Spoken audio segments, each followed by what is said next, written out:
She said, "We should just be friends. My ex needs me more." I stayed calm, but months later she showed up at my door with a crowd behind her. What happened next changed everything. When she said it, her voice was soft, too soft for what she was actually saying. "I think we should just be friends. My ex needs me more right now." I was holding the small keychain I'd ordered 2 weeks earlier, custom-made with her initials. I'd planned to surprise her by giving her a spare key to my apartment. Instead, I slipped it into my pocket and said the only thing that came to mind. "Hope you're happy." She looked surprised, maybe expecting me to beg or argue, or at least ask why. But I didn't. I just stood there, numb, watching her pack her things from my passenger seat into her tote bag. We'd been together for almost a year. She was one of those people who made life look easy, spontaneous, charming, the kind who could walk into a room and have everyone's attention within minutes. Me? I was quieter. I worked in logistics, spent too much time on the road, and found comfort in small, predictable things. She used to call me her anchor. Apparently, her ex needed stability, too. I didn't block her, didn't delete her number. I just stopped reaching out. That silence turned out to be the most peaceful thing I'd felt in months. A few weeks later, a mutual friend told me she'd moved back in with her ex. That didn't surprise me. What did surprise me was hearing, not long after, that it wasn't going well. Toxic, off and on again, money issues, the usual storm you can spot from miles away once you've lived through it once. Meanwhile, I got promoted, bought the car I'd been saving for, started going to the gym again. I wasn't glowing up to prove anything. I just wanted to feel like myself again. Then one night, about 2 months later, I was sitting on my couch, watching some late-night reruns, when I heard it, a knock at my door. At first, I thought it was my neighbor. He sometimes locked himself out. But when I opened the door, it wasn't him. It was her. Hair messy, eyes swollen, sweatshirt half-zipped. And behind her, at least 3 people, 2 women and a guy I vaguely recognized from her friend group. She looked like she hadn't slept in days. "Can we talk?" she asked, voice trembling. I didn't move. I just stared at her. "It's midnight." "I know." I didn't know where else to go. Her friends looked awkward, shifting on the porch. One of them whispered, "Just tell him." That's when I noticed her hands, shaking, holding her phone like a lifeline. She swallowed hard and said, "He hit me. He took my stuff." I didn't know who else would. Her voice broke before she could finish. I froze. Every rational part of me screamed to keep distance, to not get dragged into her chaos again. But the look on her face shut all of that down. "Get inside," I said quietly. She stepped past me, her friends trailing behind, whispering, consoling, avoiding eye contact. I could smell the stale perfume and anxiety filling the air. Once the door shut, she collapsed onto my couch, covering her face with her hands. "I'm sorry," she kept saying. "I know I don't deserve to be here." And maybe she didn't. But at that moment, I couldn't think about fairness, only safety. I handed her a blanket, then asked the question I'd been avoiding since I opened the door. "Did you call the police?" She shook her head, whispering, "He said he'd make it worse if I did." Her friend, the tall one with the black hair, finally spoke. "We made her leave tonight. He's drunk and breaking things." We didn't know where else to take her. That was when I noticed the bruise forming under her sleeve. I felt my stomach drop. I didn't know whether to comfort her or scream, because part of me wanted to say you chose this, but the rest of me saw a terrified person shaking on my couch. I went into the kitchen, grabbed my phone, and called a friend of mine. He's a police officer. Told him it wasn't an emergency yet, but it could be. He told me exactly what to do. Document everything. Make sure she's not alone. And if the ex shows up, don't open the door. So that's what I did. I took photos of her bruises, of her broken phone, of the messages he'd sent her. She didn't protest. She just sat there, crying quietly, saying over and over, "I messed up so bad." When she finally fell asleep on the couch, wrapped in my blanket, I sat across the room, staring at her. She looked nothing like the girl who once told me I was too emotionally predictable. And as I watched her, one thought kept circling in my head, heavier each time it came back around. She hadn't come to me for love. She'd come to me for safety. And that changed everything. I barely slept that night. Every sound made me check the window. Every car passing by made me think he might show up. By morning, she was still asleep on the couch, curled up under the blanket like a child. Her phone kept buzzing, blocked numbers, unknown caller, and one text from her ex's number that read, "You think he's going to protect you? Wait till I find out where you're hiding." That was enough for me. I called my cop friend again. He told me to bring her in to file a report and get a restraining order started immediately. She hesitated, said she didn't want to make it worse. But I told her, quietly and firmly, that it was already worse. We drove to the precinct. She sat beside me, silent, staring out the window. Halfway there, she whispered, "You don't have to do this." I said, "Yeah, I do." It wasn't forgiveness. It wasn't love. It was responsibility. The kind that kicks in when you realize doing the right thing sometimes means helping someone who doesn't deserve it anymore. At the station, they took her statement. The bruises, the messages, the photos, all documented. The officer looked at me at one point and asked, "Are you family?" I shook my head. "No, just the person who opened the door." She stayed with me for 3 nights after that. Her friends stopped by with clothes and food, trying to figure out their own lives around her crisis. Every night, she apologized for being there. And every time, I told her the same thing: "You're safe." That's enough. But by the third night, something shifted. She wasn't crying anymore. She was quiet. Too quiet. We were sitting at the kitchen table, eating leftovers, when she said it. "He's not all bad, you know." I froze mid-bite. She went on, "He's just lost." I shouldn't have made him so angry. I shouldn't have. I cut her off. "You're not doing this. Not here." She stared at me, defensive now. "You don't understand. You don't know him like I do."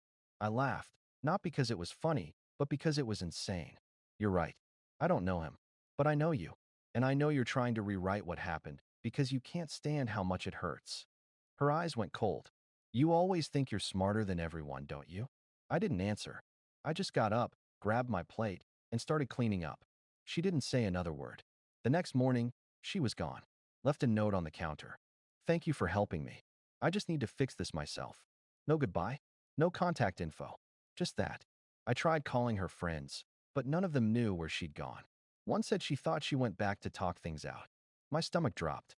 2 days later, her best friend texted me. She's back with him. That was it. No explanation, no warning, just confirmation of what I'd feared. I stopped trying after that. 3 weeks went by. Then one night, I got another knock on my door. It was her best friend this time, the one who'd called me that first night. She looked exhausted. She handed me an envelope. "She told me to give you this if anything happened." My heart sank. "Anything?" "She's alive," she said quickly. "But she's gone. Moved out of state. Her parents picked her up this morning. She didn't want to see you. Said she couldn't face you." Inside the envelope was a short letter. "No, dear," my name. No signature, just a few lines written in messy handwriting. "You were the only one who didn't shout at me. The only one who just stayed calm. I'm sorry I couldn't stay. I hope you never have to rescue me again." I read it twice, then folded it and put it back in the envelope. That night, I sat outside on the porch for a long time, staring at the streetlight across from my house. I kept thinking about the way she'd looked that night. Terrified, humiliated, desperate, and how quickly she'd slipped back into denial once the fear faded. It hit me then. You can save someone from danger, but not from themselves. It's been almost a year now. I never saw her again. I heard from a mutual friend that she's in therapy, working part-time, and slowly rebuilding. I hope that's true. As for me, I still keep that letter folded up in my desk drawer. Not because I miss her, but because it reminds me that compassion doesn't always look like forgiveness. Sometimes, it just means opening the door and knowing when to close it again. 3 months passed. I hadn't heard a word from her. No calls, no messages, not even a whisper through mutual friends. I figured that was it. That she'd gone back, gotten trapped again, or maybe finally cut all ties and disappeared for good. Until one night, I came home from work and noticed a car parked outside my house. Same old silver sedan she used to drive. My stomach twisted. Before I could react, she stepped out. She looked different. Thinner, paler, dark circles under her eyes. Not the confident, fiery woman I once knew. More like a shadow of her former self. She stood at the end of my driveway, hesitant. "Can we talk?" she asked softly. I didn't answer right away. I just leaned against the doorframe and said, "You shouldn't be here." She nodded, eyes glassy. "I know, but I didn't know where else to go." I sighed and opened the door just wide enough for her to step inside. She didn't move, just stood there trembling, clutching her phone like a lifeline. "I left him," she said finally. For real this time. I didn't say congratulations. I didn't say anything. I just waited. She took a deep breath and went on. He found out about the restraining order. He snapped, smashed my car, took my wallet, trashed my apartment. Cops came. He ran. They said they'll catch him eventually, but I can't stay there. Not after that. She looked up at me, pleading. Can I stay here? Just for a few days? I could feel every old instinct clawing at me. The part that wanted to protect her, fix things, make her safe again. But another part, the rational one, screamed that letting her in again was a mistake. Where are your parents? I asked. They said they can't help anymore. They're tired of the drama. Friends. She shook her head. They stopped answering. And that's when I realized she had burned every bridge except mine. I rubbed my face, exhaling slowly. You can sleep in the guest room. Just a few days. She nodded quickly, relief washing over her face. Thank you. I promise I won't be a burden. That night, she showered, ate a little, and fell asleep almost immediately. I stood outside her door for a moment, listening to her breathing, steady, calm, and then went back to my own room. For the first time in a while, I felt uneasy. Not because I didn't trust her, but because I didn't trust what she'd bring with her. The next morning, I woke up early to go to work. Her door was open, bed neatly made, and she was sitting at the table with a cup of coffee. Morning, she said, smiling faintly. I made breakfast. There was toast, scrambled eggs, orange juice, like nothing had ever happened. Thanks, I said, keeping my voice neutral. We ate in silence until she suddenly asked, Do you ever think about us? I looked up slowly. No. Her smile faltered, but she didn't argue. Instead, she just looked down at her plate and whispered, I do. Every day. I didn't respond. I finished my breakfast, grabbed my keys, and told her I'd be home late. When I came back that evening, her car was gone. For a moment, I thought she'd left again. But then I walked inside and froze. Her bags were still there. The lights were on. And sitting on the coffee table was a photo frame, the one I used to keep in my bedroom, turned face down since she'd left months ago. Now it was upright again. And beside it, there was a note in her handwriting. I'm sorry for everything. I want to turn myself in. I told the police everything. About him, about what I did to you, about how I let it all happen. Maybe now it'll finally stop. Thank you for opening the door that night. You saved me more than once. I stood there for a long time, reading it over and over. Then I picked up the frame, turned it face down again, and left it that way. Because this time, I knew it wasn't my job to save her anymore. 2 weeks later, I got a call from an unknown number. I almost didn't pick up, but something in my gut told me to. Is this my name? A woman asked. This is Officer Ramirez. You helped a woman named Claire Saunders a few weeks ago, correct? My stomach sank. Yeah, what happened? She's safe, the officer said quickly. She's in a protection program now. She gave a full statement, everything about her ex, the assaults, the harassment. Her testimony led to his arrest last night. I exhaled, finally. Good. She deserves peace. There was a pause. Then the officer added quietly. She also asked us to tell you something. Said you'd understand. I frowned. What? She said. Tell him I didn't run this time. The line went silent after that. For a while, I just stood there, phone still pressed to my ear, listening to the faint hum of the empty line. Then I put it down, sat on the edge of the couch, and stared at the wall. She didn't run. I didn't realize how much I needed to hear that until I did. That night, I walked out to the porch. The air was cold, the kind of chill that bites at your skin but clears your head. Across the street, a streetlight flickered, same one that had lit up that night she first showed up crying, broken, and lost. It felt like another lifetime. For months, I'd carried guilt, for not saving her sooner, for letting her go, for feeling angry when she came back. But now, I understood something simple and harsh. You can't save someone who doesn't want to be saved. But when they finally choose to, you can be the reason they believe it's possible. A week later, I got a letter in the mail. No return address, just my name scrawled in handwriting I recognized instantly. Inside was a short note. You once told me that compassion doesn't mean forgiveness. You were right. But maybe forgiveness means freedom for both of us. At the bottom was a single pressed flower, one of the same kind I'd planted outside the house last spring. I smiled for the first time in a long time. Not a bitter one, not tired, just calm.